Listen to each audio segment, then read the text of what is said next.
కానీ ఇక్కడ నాదొక చిన్న ధర్మ సందేహం అండి. మనసా వాచా కర్మణ మీరు పెళ్లి చేసుకున్నారు. అవును. మళ్ళీ మీ మనసుకు నచ్చినట్టుగా ఇటువైపు వచ్చేసారు, పూర్తిగా భక్తి మార్గంలోకి వచ్చేసారు. తర్వాత ఆవిడ్ని చివరి వరకు చూసుకోవాల్సిన బాధ్యత మీది. బట్ మధ్యలోనే రావడం అనేది, బయటికి రావడం అనేది ఎంతవరకు సబబు అనిపించింది? అట్లా కాదు. నేనంటే సంసారిక జీవితంలో ఉంటూ సన్యాసంకి వచ్చేటప్పటికి రెస్పాన్సిబిలిటీస్ అన్నీ కంప్లీట్ చేసేసారు మొత్తం. అంటే ఏమైందంటే ఇక్కడ 1980లో పిల్లాడు పుట్టడము, అప్పటి నుంచి నా దీక్ష కార్యక్రమంలో మొత్తం అంతా జరగడం జరిగింది. 1984లో నాకు పూర్ణ దీక్ష అంటారు, పాదుకాంత దీక్ష. అది సన్యాసంతో సమానం. ఓహో, అదేందండి. కాబట్టి ఏంటంటే అప్పటి లోపల ఇంకా గృహస్థాస ధర్మాలు వెళ్ళిపోతాయి. అంటే తాను ఉంటుంది ధర్మచారిణిగా, ఆవిడ కూడా పూర్ణ దీక్ష ఉంటుంది. ఓకే. సో ఇద్దరు పూజల్లోనే ఉంటాం. రైట్, ఇద్దరు కలిసే ఉంటాము, విడిగా ఉండరు. సంసారిక జీవితం ఉండదు అంతే. అదే రెస్పాన్సిబిలిటీస్ అన్నీ టేకప్ చేస్తుంటాం అనమాట. అర్థమైంది. సో ఇట్లా చేస్తూ 1984లో పూర్ణ దీక్ష అయిపోయింది. పూర్ణ దీక్ష అయిపోయిన తర్వాత ఈ అఖండ మంత్ర జపం చేస్తున్నప్పుడు, ఈ జపం అయిపోయిన తర్వాత ఏమైందంటే యాత్రలకు వెళ్ళాలి. దాన్ని ఏమంటారంటే మొత్తం 28 లక్షలు అనమాట చేయాలి జపం. 28 లక్షలు అయిపోయిన తర్వాత బయటకు వెళ్ళిపోవాలి, ఒకసారి దైవ దర్శనాలకు వెళ్ళి రావాలి. వెళ్దామంటే ఆస్ట్రల్ బాడీలో ఒక మహానుభావుడు కనపడి నన్ను హిమాలయాకి తీసుకెళ్ళిపోయాడు. ఓహో, ఆస్ట్రల్ బాడీలో. మీరు హిమాలయాలు వెళ్ళారైతే? 5 సార్లు వెళ్ళాము, ఇన్నర్ పరీక్ష చేశాము.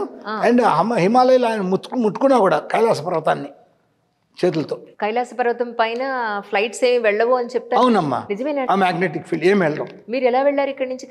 ఇక్కడ నుంచి నడుచుకుంటూ, ఇక్కడ నుంచి అప్ టు కాఠ్మండు దీంట్లో వెళ్ళాము. కాఠ్మండు నుంచి చైనీస్ వీళ్ళ నేపాల్ వాళ్ళ దాంతో టూరిస్ట్ దాంట్లో దీనికి వెళ్ళిపోయాం. ఇది మానసరోవరం కైలాసం. సో మానసరోవరం పరిక్రమ దీంట్లో చేశాము వెహికల్లో. మా కైలాస పరిక్రమ మటుకు నడుచుకుంటూ చేశాం. కైలాస పర్వతంలో మీకు ఎలాంటి వ్యక్తులు కనిపించారు? ఎందుకంటే యూట్యూబ్లో చాలా మంచు పర్వతంలో మంచంతా మీద పడిపోతున్నా సరే జపం చేసుకుంటున్న వ్యక్తులు ఉంటారని విన్నాం. బట్ నిజమేనండి అది? ఉన్నారండి, ఉన్నారు. కానీ మా ఇదేంటంటే నేను 4 సార్లు కైలాస పరిక్రమ చేశాం. ఇది పైన పరిక్రమ, మొత్తం అవుటర్ పరిక్రమ. ఒకసారి ఇన్నర్ పరిక్రమకి వెళ్ళాం.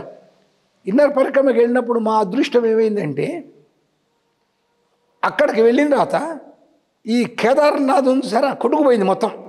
అవునవును, కేదార్. అవును. సో అప్పుడు మేము అక్కడ ఉన్నాము, సరిగ్గా ఆ స్పాట్లో ఉన్నాం అనమాట. మా అదృష్టం ఏమైపోయిందంటే, అప్పుడు ఉన్న మంచు మొత్తం కరిగిపోయి కింద అదంతా ఫ్లడ్స్ రూపంలో కేదార్ కొట్టేసింది. అక్కడ మాకు హాయిగా నడిచేయడానికి ఓన్లీ 1 కిలోమీటరే మంచు మీద నడవాల్సి వచ్చింది ఇన్నర్ పరిక్రమకి.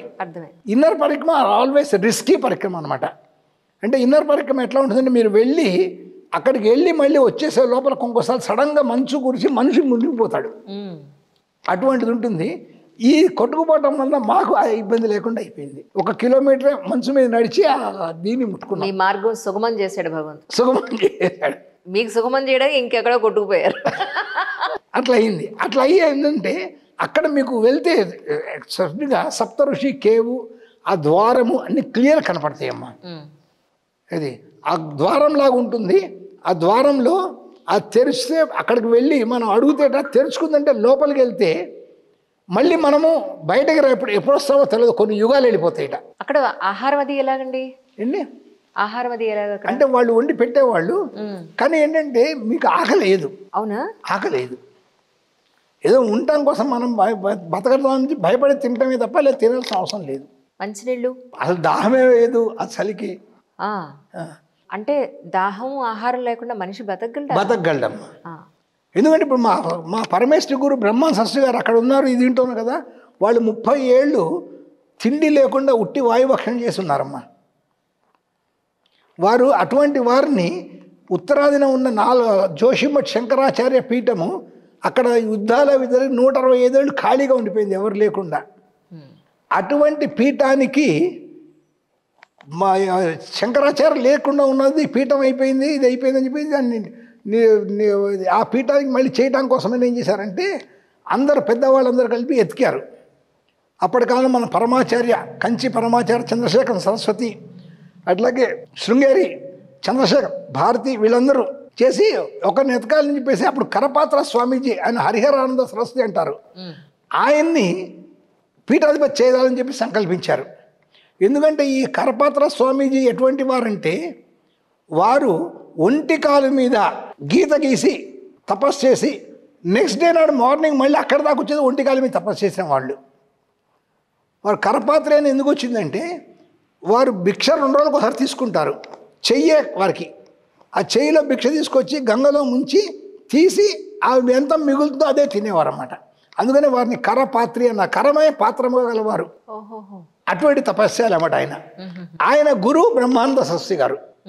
సో కాబట్టి మా గురువు గారు ఉండగా మీకు నేను కాకూడదు అని గురువు గారి కోసం అన్వేషణ చేశారు. సరే వారు ఎప్పుడు ముహూర్తం పెట్టినప్పుడు కనపడతారో ముహూర్తం అయ్యేటప్పుడు నా కళ్ళని పారిపోయేవారు.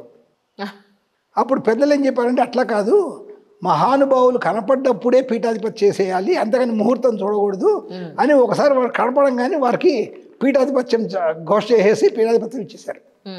ఎప్పుడైతే పీఠాధిపత్యం ఇచ్చారో అప్పుడు వారు ఏమన్నారంటే నాకు పీఠాధిపత్యం ఇచ్చారు కాబట్టి ఇంకా మీరు దీని గురించి ఆలోచించకండి, నేను చూసుకుంటా అని దాన్పేట్ నై హై అని బోర్డు పెట్టారు.